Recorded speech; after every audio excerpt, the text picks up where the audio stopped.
Do you know that in 1986, Cleveland had something called the 86 BalloonFest? And boy, oh boy, was it somehow even dumber than the name suggests.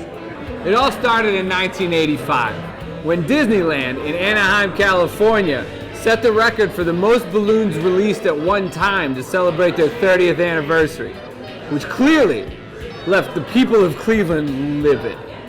Like, who do these Disney think that they are? This mouse thinks that he can release more balloons than Cleveland? Get the out of here.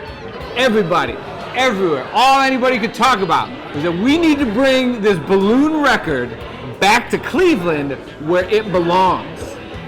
So plans went into place to bring this record back home. So we hired some guy named Trev. What could go wrong?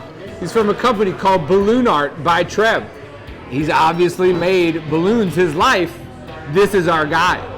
So to raise money for this thing, they partnered with the United Way. They slapped the charity name tag on it, and they sent the children of Cleveland out into the streets to fund this thing $1 at a time. And the amount of money raised for this thing, they were able to get together nearly 1.5 million balloons. 1.5 million balloons.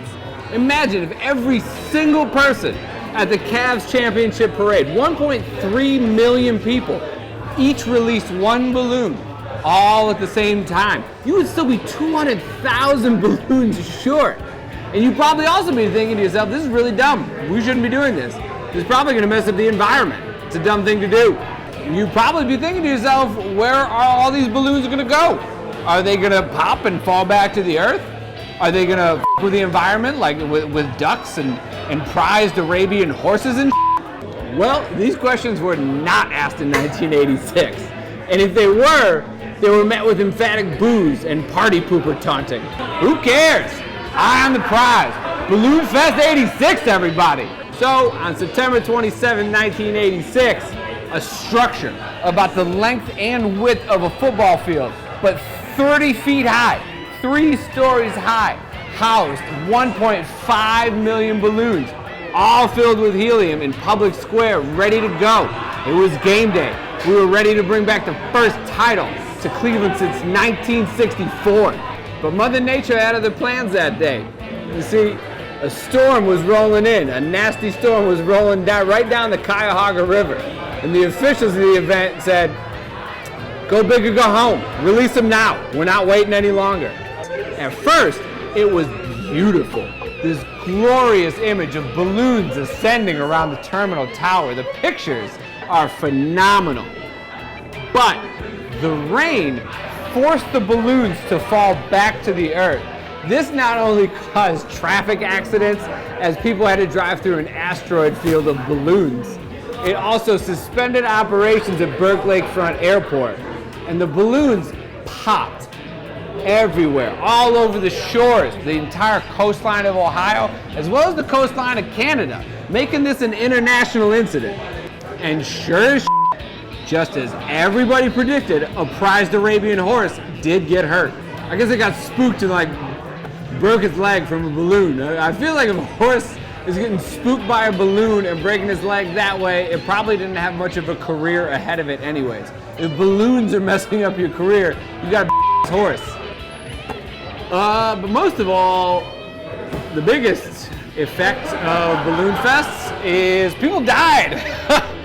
People actually died from BalloonFest. BalloonFest was a big contributor to the death of 2 fishermen whose boat capsized and the Coast Guard could not look for them because of balloons. That part's not really funny. It's just something that has to be mentioned. I'd feel like a if I didn't talk about this while talking about BalloonFest 86. BalloonFest 86 was more of a nightmare than anything Pennywise the Clown ever did. But at the end of the day, we did set the record. We did set the record. The record still stands to this day. I don't know how much competition we have. I don't know if the fact that 2 people died prohibited other places from trying to release 1.6 million balloons into the air. I do feel like people are more environmentally conscious and maybe knows is going after it. But at the same time, Balloon Town, USA, that's a record. That's what we do. We got it. We keep it. Cleveland, home of the most balloons released at one time, home of the world's largest rubber stamp, home of the world's biggest outdoor chandelier, home of the now second largest indoor Ferris wheel.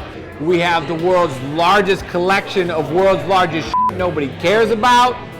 It's a good time to be a Clevelander. I love this city. God bless Cleveland. Go Browns.